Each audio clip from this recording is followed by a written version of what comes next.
आज के वीडियो में दूरी तथा विस्थापन अर्थात डिस्टेंस तथा डिस्प्लेसमेंट को समझाएंगे। इन दोनों को गति संबंधी मूलभूत पद कहा जाता है अर्थात बेसिक टर्म्स रिलेटेड मोशन कहा जाता है। तो पहले दूरी को समझ लेते हैं, इसकी परिभाषा क्या होती है। गतिमान वस्तु द्वारा किसी समय में तय किए गए पथ की लंबाई को उस वस्तु द्वारा चली गई दूरी अथवा डिस्टेंस कहा जाता है। इन लाइनों का अर्थ यह हुआ कि कोई गतिमान वस्तु है, उस गतिमान वस्तु के द्वारा एक स्थान से दूसरे स्थान तक जाने में उसके रास्ते अथवा उसके मार्ग की जो लंबाई होती है उसे ही दूरी अथवा डिस्टेंस कहा जाता है। भाई जैसे कोई व्यक्ति जा रहा है तो एक स्थान से दूसरे स्थान पर जाएगा और एक स्थान से दूसरे स्थान तक जाने की जो रास्ते की लंबाई होती है, जो मार्ग की लंबाई होती है, उसे ही दूरी अथवा डिस्टेंस कहा जाता है। जैसे कोई विद्यार्थी है मान लीजिए, और ये विद्यार्थी अपने घर से स्कूल जाता है। यहाँ इसका घर है, यहाँ इसका स्कूल है, तो ये अपने घर से स्कूल जाता है। तो घर से स्कूल तक इस रास्ते की जो लंबाई है उसे ही दूरी अथवा डिस्टेंस कहा जाता है। अब यहीं पर एक पॉइंट और है कि निश्चित बिंदुओं के बीच भिन्न मार्गों पर चली गई दूरियां भिन्न भिन्न हो सकती हैं। मतलब इसका कहने का ये है कि कोई दो निश्चित बिंदु है जहां से आप चले हैं, जहां पर आपको जाना है, तो उस दोनों बिंदुओं के बीच में अलग अलग अगर आप रास्ते से जा रहे हैं, भिन्न रास्तों से जा रहे हैं, भिन्न मार्गों से जा रहे हैं, तो अलग अलग रास्तों पर जो चली गई दूरियां होती हैं वो भिन्न भिन्न होती हैं, यानी दूरी अलग अलग होती है। किलोमीटर अलग अलग, ज़्यादा कहीं कम हो सकते हैं। तो इस पॉइंट को ठीक से समझते हैं। देखिए, जैसा कि मैंने बताया कि यह विद्यार्थी का घर है और यहाँ पर इसका स्कूल है। इस विद्यार्थी के घर से एक इधर से घूम के रास्ता इस तरफ से गया है और एक रास्ता इधर से घूमकर स्कूल तक गया है। अब देखिए, एक तो यह वाला सीधा रास्ता मान लो घर से स्कूल तक 2 किलोमीटर है, फिर ये दूसरा वाला रास्ता 3 किलोमीटर है और ये तीसरा वाला रास्ता मान लो स्कूल तक 4 किलोमीटर है। इस प्रकार अलग अलग रास्तों पर चली गई दूरियां अलग अलग हो सकती हैं। देखिए, कोई 3 किलोमीटर है, कोई 2 किलोमीटर है, कोई 4 किलोमीटर है, तो इसीलिए कहा गया कि अलग अलग रास्तों पर चली गई दूरियां अलग अलग हो सकती हैं। इसी चीज़ को यदि रेखा चित्र में देखें तो विद्यार्थी के घर को मान लेते हैं ए और स्कूल को मान लेते हैं बी। इसमें एक सीधा रास्ता जिसे ए बी मार्ग आप कह सकते हैं या ए बी रास्ता कह सकते हैं, दूसरा ए सी प्लस सी बी वाला रास्ता या मार्ग है और तीसरा ए डी बी वाला रास्ता या मार्ग है। इस प्रकार से निश्चित बिंदुओं के बीच भिन्न भिन्न मार्गों या रास्तों पर चली गई दूरियां भिन्न भिन्न अथवा अलग अलग होती हैं। कोई दूरी कम होती है, कोई दूरी ज़्यादा होती है। अब देखिए, इस रास्ते पर विद्यार्थी इस दिशा में गया, फिर इस दिशा की तरफ मुड़ा, इसके बाद ए डी बी वाले रास्ते में दूसरी दिशा की तरफ मुड़ा। पहले उस दिशा में जा रहा था, अब देखिए ए डी बी वाले रास्ते में दूसरी दिशा की तरफ मुड़कर चला गया है।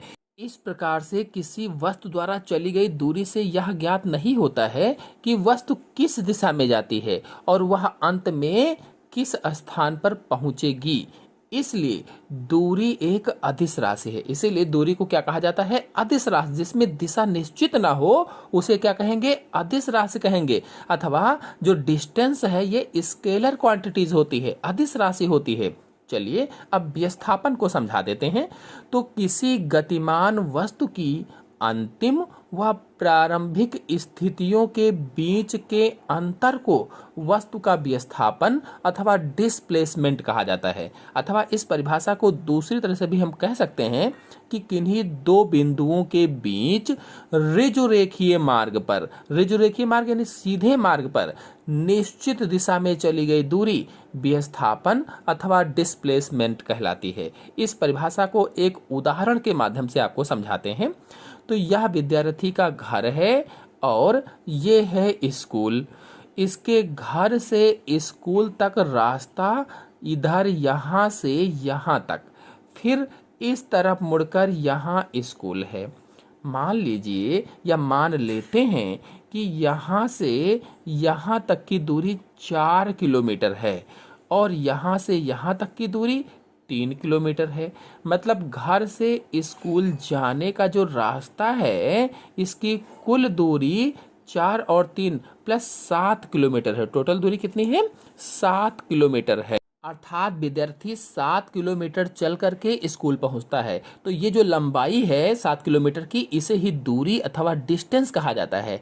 अब यदि विद्यार्थी के घर से सीधे स्कूल की दूरी को देखा जाए, यहाँ से यहाँ तक सीधा देखा जाए, तो यहाँ से यहाँ तक जाना पड़ेगा। इसको मिलाया जाए तो यह बिल्कुल सीधा रास्ता है, क्योंकि इसकी दूरी कम है इसीलिए बिल्कुल सीधा है। इसे ही विस्थापन कहते हैं। जो सीधा रास्ता है इसे ही विस्थापन कहा जाता है, अथवा इसे ही डिस्प्लेसमेंट कहा जाता है। मतलब यदि हमें कहीं जाना है तो शॉर्टकट वाली दूरी ही विस्थापन है। अब यह जो शॉर्टकट वाली रास्ता है ये केवल 5 किलोमीटर है, इसलिए तो शॉर्टकट है। तो इसे ही क्या कहते हैं? डिस्प्लेसमेंट कहते हैं, अथवा इसे ही विस्थापन कहते हैं। इसी को रेखा चित्र में समझ लेते हैं। देखिए, इस चित्र में बिंदु ए विद्यार्थी का घर आप मान लीजिए, और बिंदु जो सी है विद्यार्थी का स्कूल मान लीजिए। अब यह विद्यार्थी पहले बिंदु ए से बिंदु बी तक जाता है, फिर बिंदु बी से सी तक जाता है। तो इसने कुल दूरी A B plus B C चली। कितनी? A B plus B C कुल दूरी चली। और इसका विस्थापन कितना हुआ? ए सी हुआ। विस्थापन क्या है? ए सी। बिल्कुल सीधा। जैसे ए बी 4 किलोमीटर हो, बी सी 3 किलोमीटर हो, तो टोटल दूरी यानी A B plus B C की दूरी कितनी होगी? 7 किलोमीटर होगी। लेकिन यदि यह सीधे शॉर्टकट वाली रास्ता जाता है तो यह केवल 5 किलोमीटर ही पड़ता है। तो इसी शॉर्टकट वाली लंबाई को ही, या शॉर्टकट वाली जितनी दूरी है, इसी को विस्थापन कहा जाता है अथवा डिस्प्लेसमेंट कहा जाता है। और विस्थापन एक सदिश राशि है, क्योंकि इसमें दिशा निश्चित होती है। बिल्कुल एक बिंदु से दूसरे बिंदु तक जाना तो बिल्कुल सीधा जाना होता है, इसलिए दिशा निश्चित है। इसीलिए इसे क्या कहते हैं? सदिश राशि कहा जाता है। चलिए अब जानते हैं कि किन दशाओं में विस्थापन शून्य होगा। ऐसी कौन सी दशाएं होंगी जब विस्थापन शून्य होता है? तो दूरी तथा विस्थापन दो अलग अलग राशियां हैं। दूरी अदिश राशि मैंने बताया जिसमें केवल परिमाण होता है। विस्थापन सदिश राशि मैंने बताया जिसमें परिमाण और दिशा दोनों होती हैं। तो उदाहरण के लिए माना कि हमारा स्कूल हमारे घर से 2 किलोमीटर पर है। हम अपने घर से स्कूल जाते हैं तथा वहां से लौटकर आते हैं। इस दशा में हमने 4 किलोमीटर की दूरी तय की, परंतु हमारा विस्थापन कितना रहा? शून्य रहा। 2 किलोमीटर गए, 2 किलोमीटर आए, तो इस दशा में हमने क्या किया?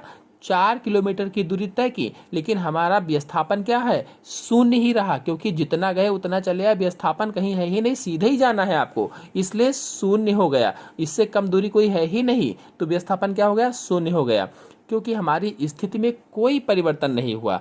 इसी प्रकार से यदि हम एक पत्थर को ऊपर h ऊंचाई तक फेंकें तो कुछ समय बाद वह लौटकर उसी स्थान पर आ जाता है।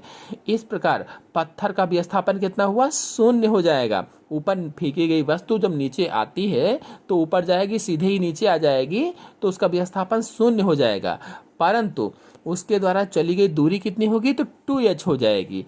और यदि कोई वस्तु वृत्ताकार मार्ग पर चक्कर काट रही है, वृत्त पर, परिधि पर चक्कर काट रही है, तो प्रत्येक चक्कर के बाद वह अपनी पहली स्थिति में आ जाती है। इस प्रकार एक चक्कर के पश्चात वस्तु का विस्थापन तो शून्य रहता है, यानी विस्थापन तो उसमें भी शून्य होगा, परंतु वस्तु द्वारा चली गई दूरी वृत्त की परिधि के बराबर होती है।